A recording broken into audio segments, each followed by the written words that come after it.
율법은 죄를 만들고 죄를 규명하는 내용이 아닙니다. 죄를 조성하는 그 내용이 아닙니다. 죄가 아니다라고 하는 부분을 드러내면서 죄인 것을 확인해 주는 내용이에요. 그게 율법입니다.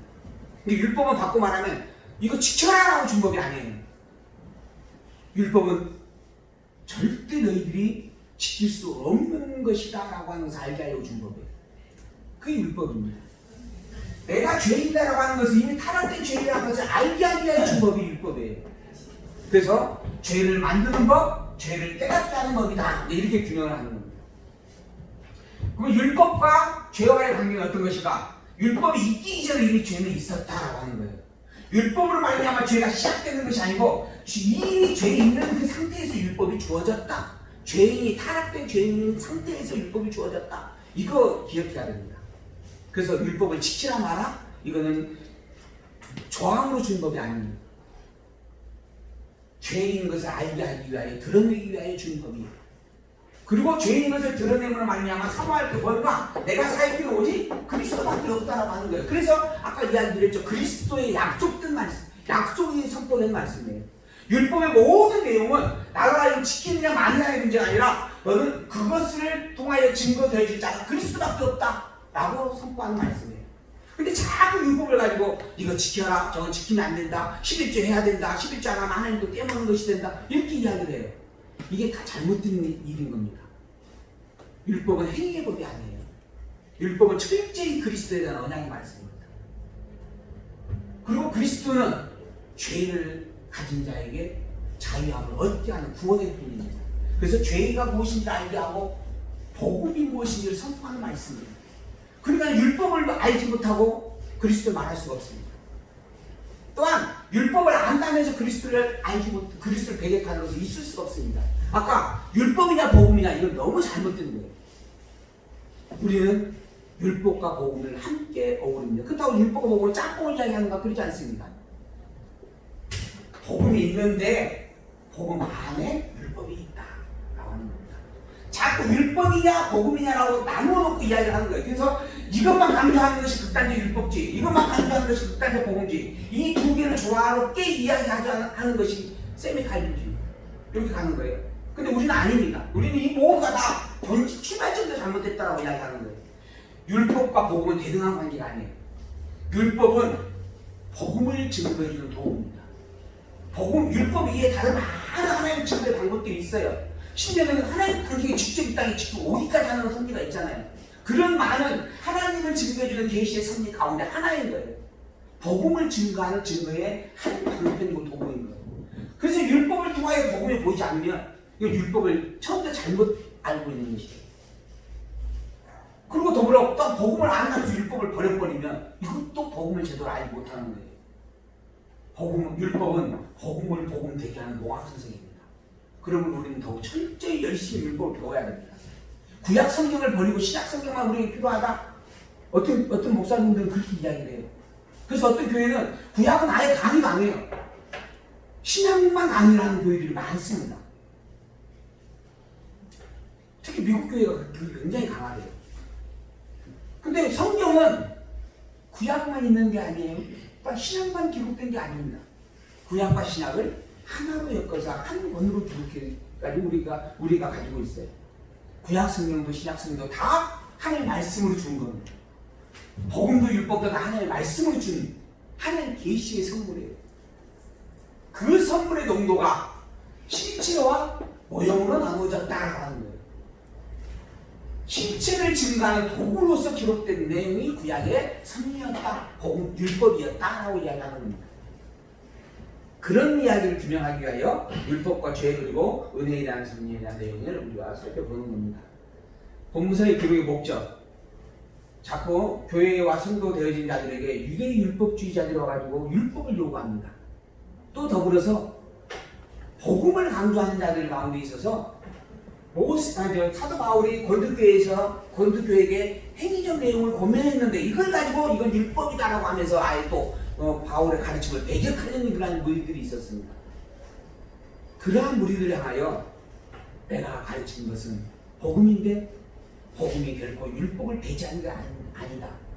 내가 행위를 강조하기 위하여 말하는 것이 아무것도 없으며 오직 내가 너희들에게 권면하여 율법을 가르쳤던 내용조차도 실제로는 복음의 복음이었다 라고 하는 것을 이야기하는 그런 내용의 말씀. 그래서 교회로 하여금 참된 복음에 굳게 서서 복음의 율법, 복음의 진리를 바르게 깨닫게 하기 위하여 기록된 내용들이다. 그래서 첫 번째, 복음의 진정성이 증거가 되어집니다. 하나님의 절대 계시의 말씀으로 주어진 섭니다라고 하는 것이 이 가나안서 시작에서 기록되는 내용입니다. 그 복음의 절대성의 이야기되죠. 그리스도 계시로 된 것이며 사람에게 난 것이 아니다. 이건 하나님이 주신 하나님의 말씀이다. 더불어 이 복음이 얼마나 은혜로운 것인가, 이 복음이 얼마나 아니고 절대적 은혜를 가지고 있는 섭니다라고 하는 것을 이야기합니다. 그래서 칭의와 율법의 관계, 칭의, 성령, 약속, 믿음, 아들이라고 하는 섭리를 빗대어서 율법과 비교를 해주는 거예요. 율법과 복음은 비교될 수 없는 대상이다. 율법과 복음은 동질성으로 상반되어서 대등한 관계로 존재하는 것이 개념이 아니라 복음 안에 있는 속성이 종속된 섭리들이다. 그걸 이제 설명을 해주는 겁니다. 복음은, 율법은 복음을 증거하는 복음의 약속의 말씀이고 실체의 모형이고 복음 안에 이끌어주는 복음으로까지 인도해가는 심부름꾼이고 공학선생이다 라고 하는 거죠. 그래서 율법이 앞선 복음이다 라고 하는 것을 확정을 해주는 말씀이죠. 그리고 이 복음으로 말미암아 복음 위에 서 있는 게 교회이고 성도입니다. 그러므로 교회이고 성도인 너희들은 행함을 통하여 너희가 어떠한 존재인지를 늘 되새겨라. 행위는 그래서 참 중요합니다. 행위라고 하는 거 무조건 배제할 거 아니에요. 행위가 무익한 게 아닙니다. 행위는 본질을 드러내는 열매이고 결과물입니다. 즉 내 속의 본질이 무엇인지를 보여주는 증거물들이에요. 그러므로 행함이 너무 중요한 겁니다. 그 행함을 본질을 바꿀 수 있는 내용으로 증가하는 것은 행위 강조예요. 그러나 그 행함을 본질의 결과로 확인시켜주는 것은 복음입니다. 복음의 복음입니다. 복음하면 무조건 행위를 배제해야 된다. 그러면 안 됩니다. 복음하면 다 율법을 버려야 된다. 지금 그렇게 말하고 있지 않아요, 성경은. 복음은 율법으로 말미암아 더 확증되어지는 것입니다. 우리의 본질은 행위로 말미암아 더 굳게 세워져 가는 거예요. 그래서 행위가 참으로 중요합니다. 우리의 행위는 내 속에 있는 내면의 본질이 드러나는 증거물입니다. 내가 택자가라고 하는 것, 내가 천국의 백성이다라고 하는 것이 드러나는 증거물이에요. 그러므로 내 행위가 선하고 아름다울수록 우리는 복입니다. 두 번째, 내 행위는 내 본질을 다시 한번 되새겨주는 중요한 요소입니다. 그러므로 왜 그러냐면 인간 자체가 망각의 존재이기 때문에 그래요. 유괴 소욕으로 이미 죄 덩어리의 속성을 아직 가지고 있는 자이기 때문에 그럽니다. 그러므로 그런 속성과 더불어서 나의 본질된 성령의 소욕을 끊임없이 되새길 수 있게 하는 섭리가 행위예요. 그러므로 할 수만 있거든 쉬지 말고 기도하고 항상 기뻐하고 쉬지 말고 기도하고 범사에 감사하기를 애써야 되는 겁니다. 근데 그렇게 하라고 그러면 왜 행위 강조하냐 그래요.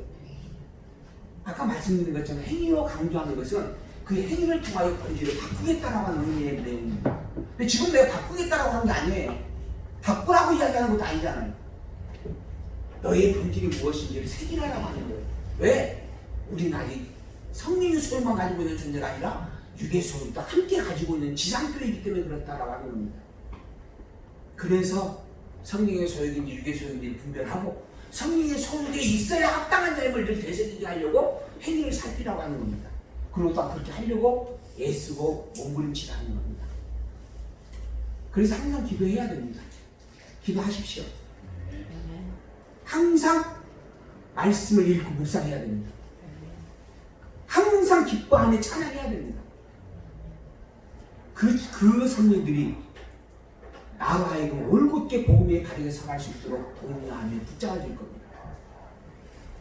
그걸로 말미암아 그 받느냐 멸망받느냐라고 하는 것을 이야기하는 게 아니에요. 그걸로 말미암아 그 받는다 멸망받는다라고 말하면 그건 거짓 선생입니다. 그건 복음이 아니에요. 그건 행위의 요구입니다. 그러나 내가 나됨을 항상 잊지 말라라고 하는 의미로 내가 나대를 항상 되새겨야 된다라고 하는 권면으로 말씀대로 살기를 애써라라고 하는 것은 복음에 합당한 권면입니다. 그리고 더불어 그러한 훈련의 속성으로 이 땅이 존재합니다. 그러한 훈련의 속성을 필요치 않았다라고 한다면 아까 집사님이 말씀하신 대로 선악과를 안 만드시면 돼요. 이 땅을 만들 이유가 없어요. 이미 천국에 살 자니까 천국에서 살게 하시면 돼요. 근데 그런 천국에서 살 자를 일부러 종로 하도록 만들어 놓으셨어요. 사환의 집에다가 심부름꾼을 보내고 그곳에서 몇 년 동안 묵혀서 심부름이나 하며 살도록 내버려 두었다라고 하는 거예요.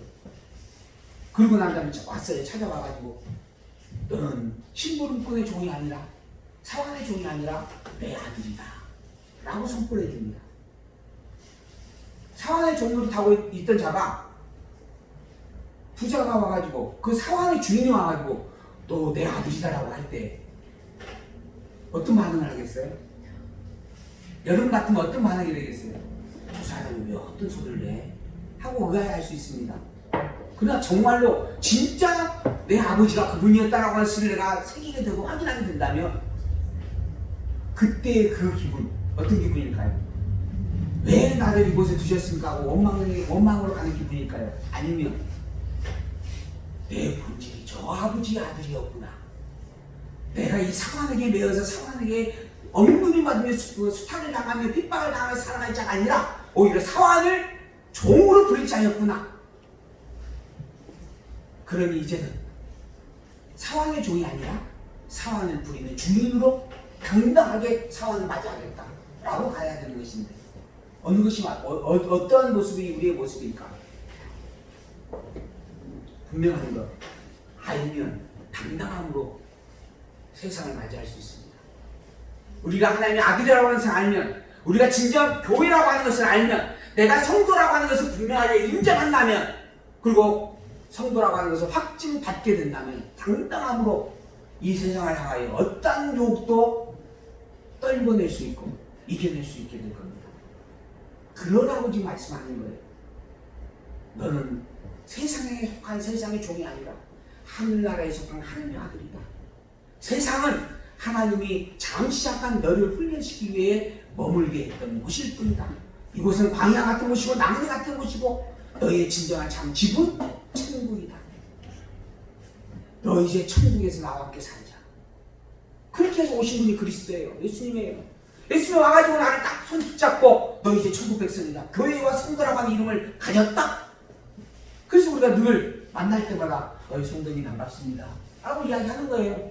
그 말의 의미가 뭔가 당신은 세상에 속한 자가 아니라 하나님에게 속한 자입니다. 잊지 마십시다 라고 하는 대책이에요.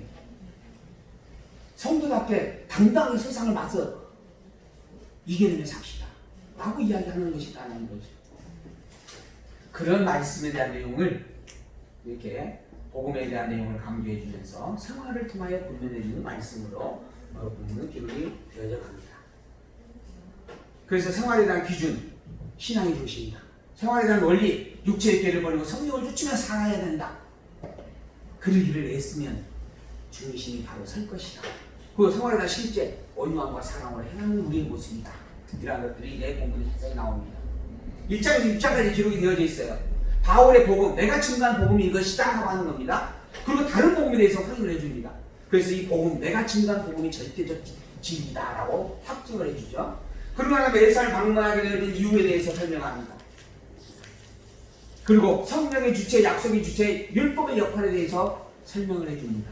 3장에 들어가면 율법, 복음에 대한 내용을 빗대어서 설명을 해갑니다.